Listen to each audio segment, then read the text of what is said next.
Assalamualaikum warahmatullahi wabarakatuh.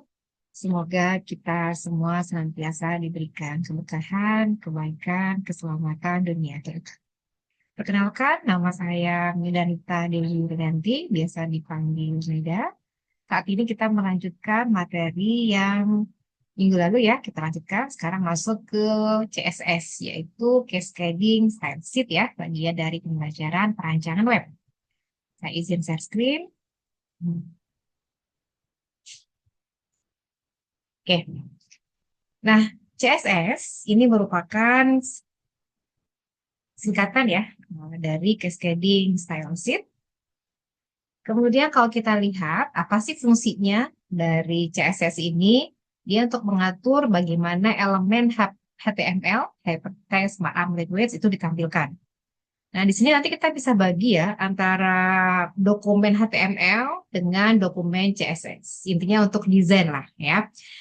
Saya izin share untuk sintak yang ada ya, ini HTML. Kalau kita lihat tampilannya biasa aja ya, tidak ada desain yang aneh-aneh ya, dan polosan. Nah, ini kalau orang lihat ya tidak menarik ya, polos biasa ya, hitam putih. Walaupun sebenarnya kita tahu bahwa website itu pembuatannya awalnya memang untuk link ya, dulu kan awalnya ada ya hypertext. Nah, tapi perlu diketahui bahwa HTML ini sudah terstruktur ya. Jadi ada heading 1 ya buat judul dan seterusnya ya. Tapi termasuk untuk ahref ya, jadi link seperti ini. Nah, saya mempunyai dua desain. Contohkan ya, di sini ada folder 194 dan 195. Nah, saya coba untuk yang buka dulu folder 194. Ini nuansanya. Nah, ini ya, jadi warnanya kecoklatan. Kalau kita lihat file CSS-nya, saya buka di Notepad terlebih dahulu. Ya. Nah, seperti ini.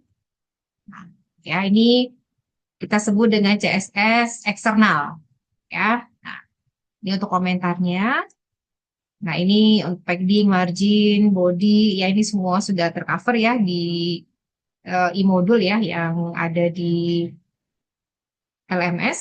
Nah, ini untuk link, ketika ada link, ahref, text decoration-nya none, border bottom-nya seperti ini ya, 1px, kemudian solid, warnanya ini. Nah, kita akan coba memanggil ya di file ini. Saya akan ubah di sini, di notepad-nya.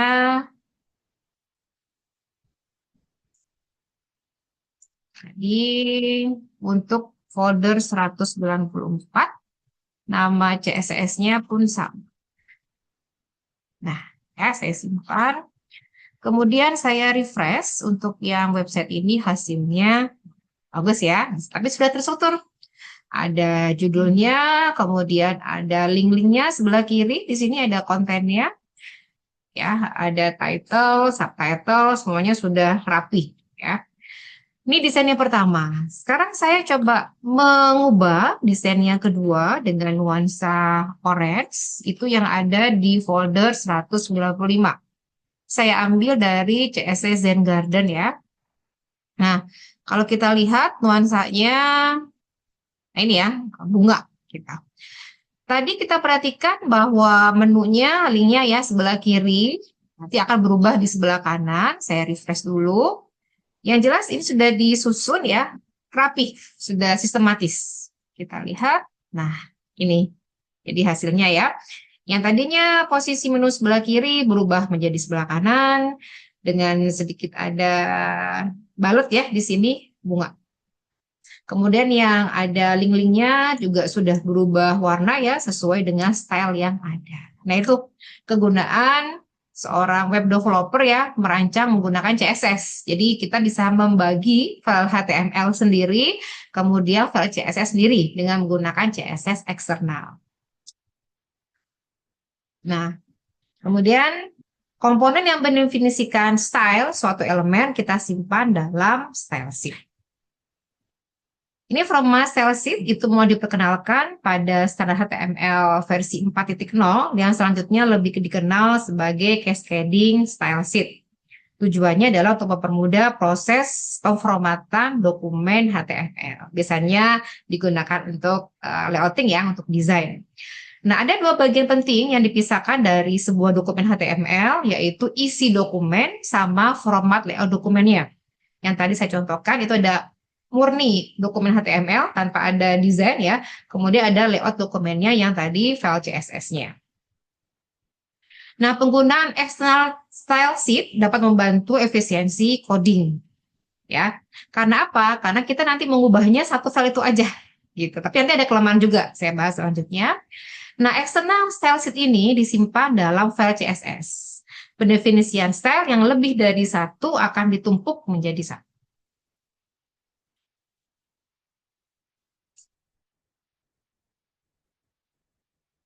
Kemudian kita lihat bahwa keuntungan menggunakan CSS.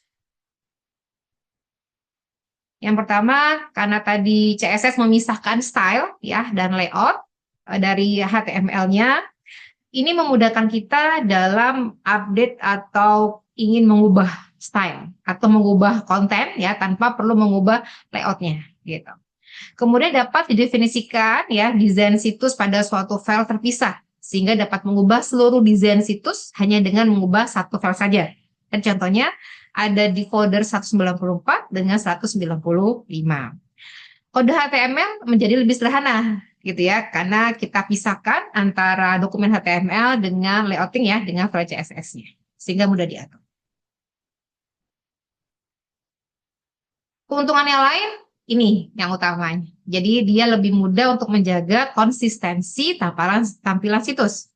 Ketika kita menggunakan CSS, misalnya, untuk H4 kita kasih font color-nya biru. Maka itu akan berlaku untuk semuanya, tanpa terkecuali. Ketika kita menggunakan misalnya font color biasa tanpa CSS, itu khawatirnya ada yang lupa memberikan formatting pewarnaan. Tapi dengan CSS akan berlangsung atau akan berlaku semuanya. Yang berikutnya adalah dapat dengan mudah mengelompokkan style sehingga lebih efisien. Nah, untuk urutan penerjemahan style, yang pertama adalah browser default, yang kedua adalah external style sheet-nya, yang ketiga internal style sheet, itu ditempatkan dalam tag head, yang keempat adalah inline style. Nah, ini langsung ditempatkan pada tag-tag HTML-nya. Ya. Nomor 4, ini merupakan prioritas tertinggi. Misalnya gini, ketika kita punya CSS yang di inline, di internal, maka urutan pertama yang akan ditampilkan adalah yang inline, yang dia nyambung dengan tag HTML-nya. Untuk sintaknya, jadi ada selektor. Selektor ini memuat properti dan value ya. Selektor itu merupakan elemen atau tag atribut yang ingin diatur stylenya. Untuk nilai properti itu atribut yang diatur secara terpisah dengan tanda titik koma. Oke, kita lihat di sini untuk bagian utama CSS adalah style sama penempatan. Nah, kita lihat contoh ya.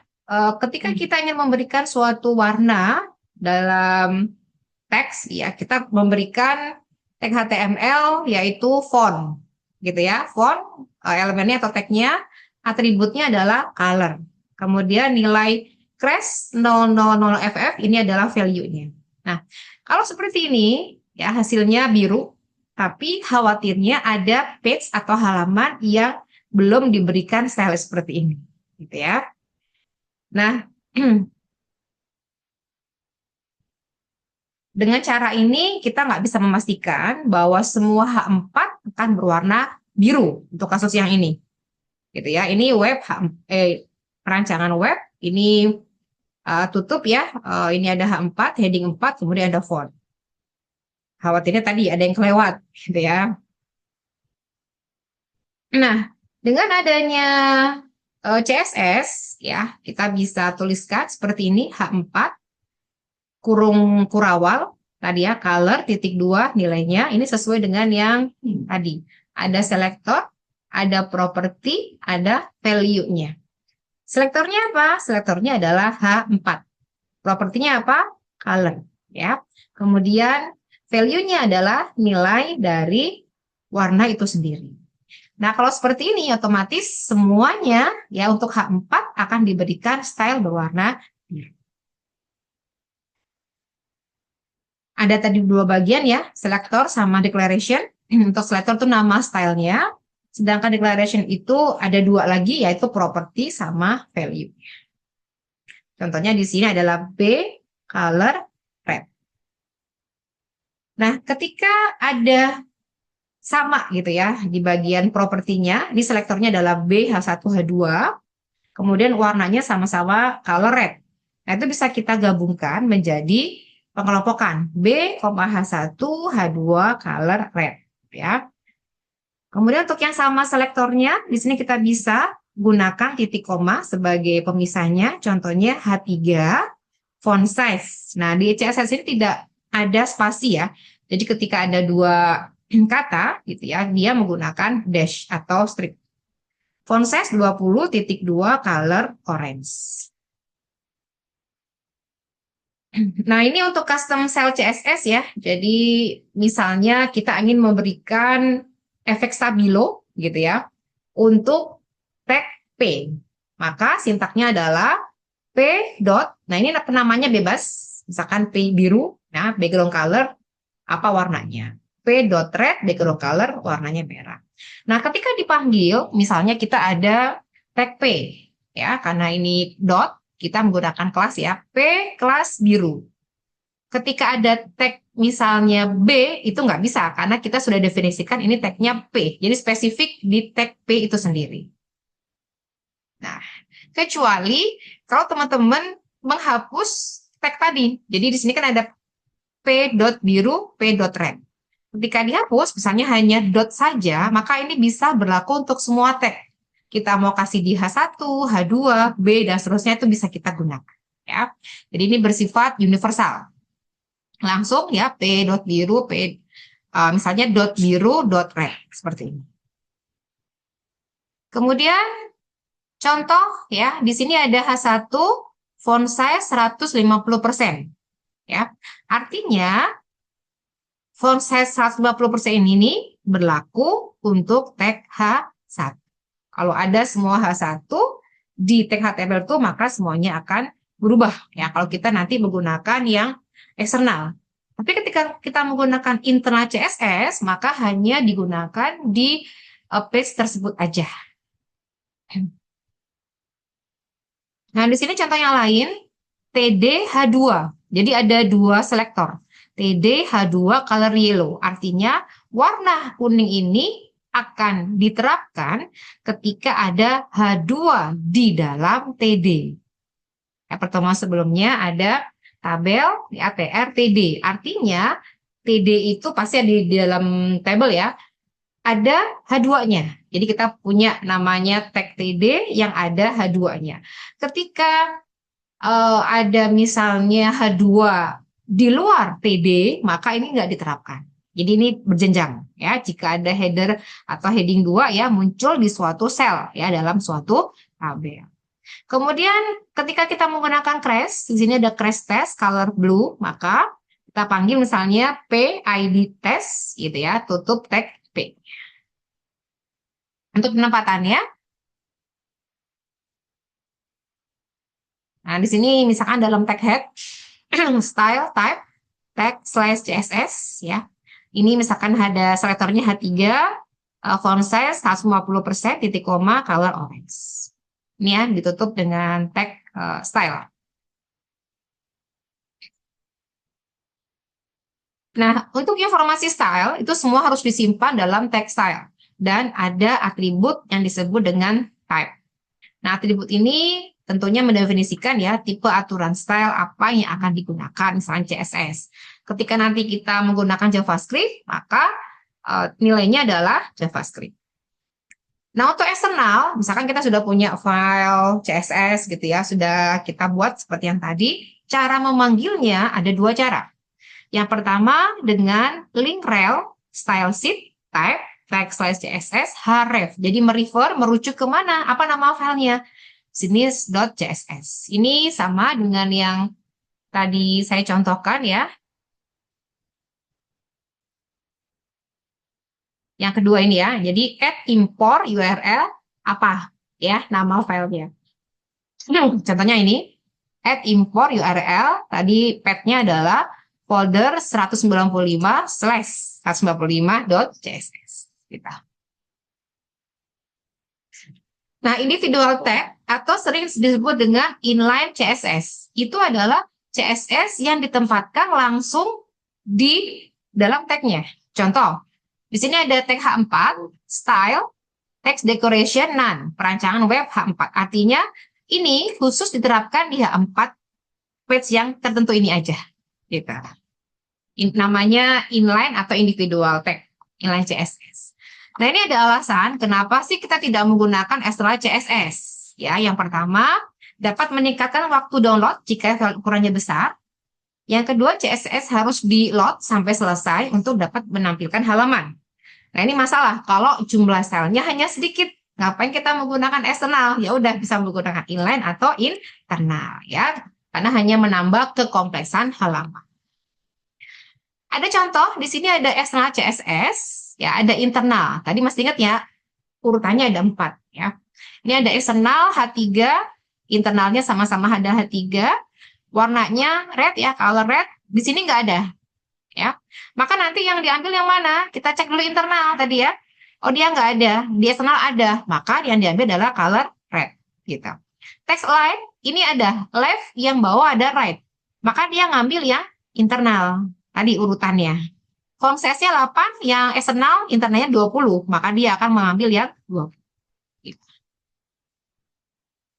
Oke, demikian yang bisa saya sampaikan. Semoga ada manfaatnya. Terima kasih. Assalamualaikum warahmatullahi wabarakatuh.